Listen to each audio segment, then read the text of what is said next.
Hey, what's up everyone and welcome back to Dr. Cool Cat. Today, we've got a special deep dive for you, one that's going to help you absolutely master one of the trickiest topics on the GED Science test, food webs and energy pyramids.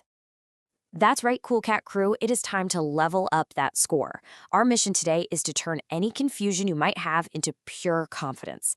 I promise, by the time we're done here, you're going to look at these questions in a totally new way. So let's be real. Have you ever been doing a practice test and one of these diagrams pops up, just this crazy web of arrows and animals, and your brain just kind of starts to short circuit? Yeah. If that's you, I promise you are so not alone. It's a super common hurdle, but today we're going to leap right over it together. Okay, let's get into it. Think of the next few minutes as your own personal boot camp.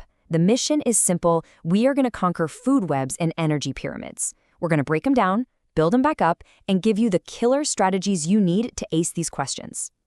First things first, right? To understand the game, you've got to know the players. In every single ecosystem, each living thing has a really specific role. So let's meet the cast of characters. Everything, and I mean everything, starts right here with the producers. You can think of them as the power plants of the entire ecosystem. Plants, algae, they use energy from the sun to create their own food. And here's the absolute key. All the energy in a food web originally comes from them. They are the foundation. Okay, next up, we've got the consumers. Now, unlike our producers, these guys can't just whip up their own meal. So what do? Well, they eat. They get all their energy by consuming other living things. But as you'll see, not all consumers are created equal. See, it's all organized into levels. At the bottom, you have your primary consumers. These are the herbivores. They eat the producers. Think of a rabbit munching on some grass. Then you've got secondary consumers who eat those primary guys, like a snake that eats the rabbit. And at the top of this chain, you've got tertiary consumers, like a hawk swooping down to grab that snake. It's like a ladder of who eats who. And last, but definitely not least, we have the unsung heroes of the whole operation, the decomposers. This is the ecosystem's official cleanup crew. We're talking bacteria, fungi. They break down all the dead stuff, recycling those vital nutrients back into the soil so the producers can use them all over again. They literally complete the circle of life. So cool. All right, so now that we know all the players, let's take a look at the playbook. This whole thing is about one central concept: how energy moves from one organism to the next. And if you get this, you can read any food web diagram they throw at you. This question right here, this is the number one thing we get asked. It's the key that unlocks the entire diagram, and honestly, it is way simpler than you think. Let's just demystify this thing once and for all. Here it is, the one and only rule you absolutely have to remember. The arrow always points to the organism that is doing the eating. That's it. It shows you where the energy is going. So if you see an arrow pointing from a little mouse to a big owl, it means the mouse gets eaten and its energy flows to the owl. The arrow points to the eater. Let's say it together. The arrow points to the eater. Okay, another thing you're going to see is the energy pyramid. It's just a visual model that shows a fundamental rule of nature. Energy gets lost at every single step up the food chain. That's why these things are always super wide at the bottom with the producers and then get really narrow at the top. And here is the magic number. You got to lock this into your brain for the test. Only about 10% of the energy from one level actually makes it up to the next level. The other 90%?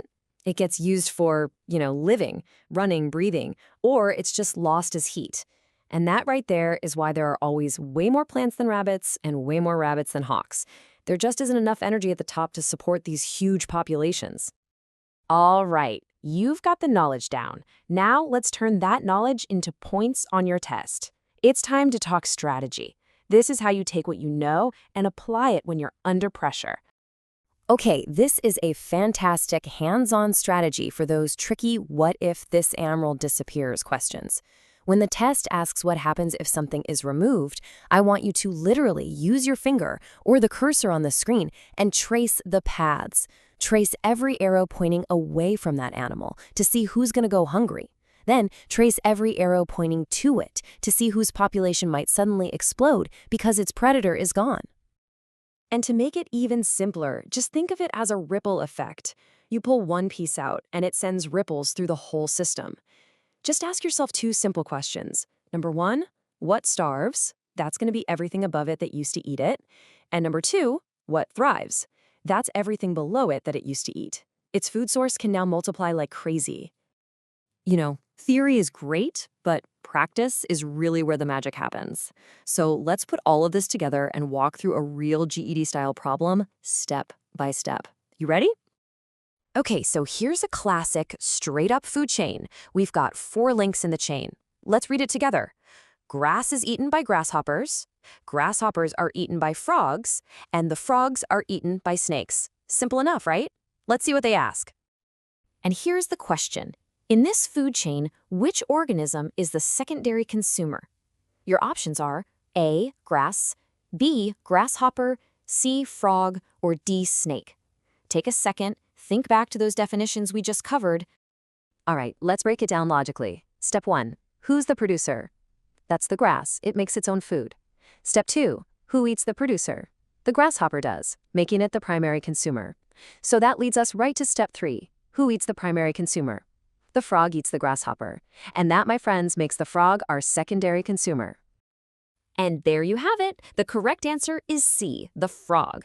It's the second eater in the chain, right after the grasshopper. See? When you just break it down into simple steps, it's totally manageable. Fantastic work. Seriously, taking a moment to walk through those steps is exactly how you build the skill and the confidence you need for test day. You're building up those mental muscles to absolutely crush this section. Okay, now it's your turn to be the expert. Let's take this one step further. Using that very same food chain, grass, grasshopper, frog, snake, what do you think would happen to the population of snakes if all the frogs suddenly disappeared? Use that ripple effect strategy we talked about. Drop your expert analysis in the comments below. I really want to see your reasoning. And that's a wrap on our Food Web Bootcamp. Hey, if this explainer helped you crack the code, do us a huge favor and hit that like button. And of course, make sure you subscribe for more essential GED tips and strategies from the entire Dr. Cool Cat team. Thanks so much for learning with us today.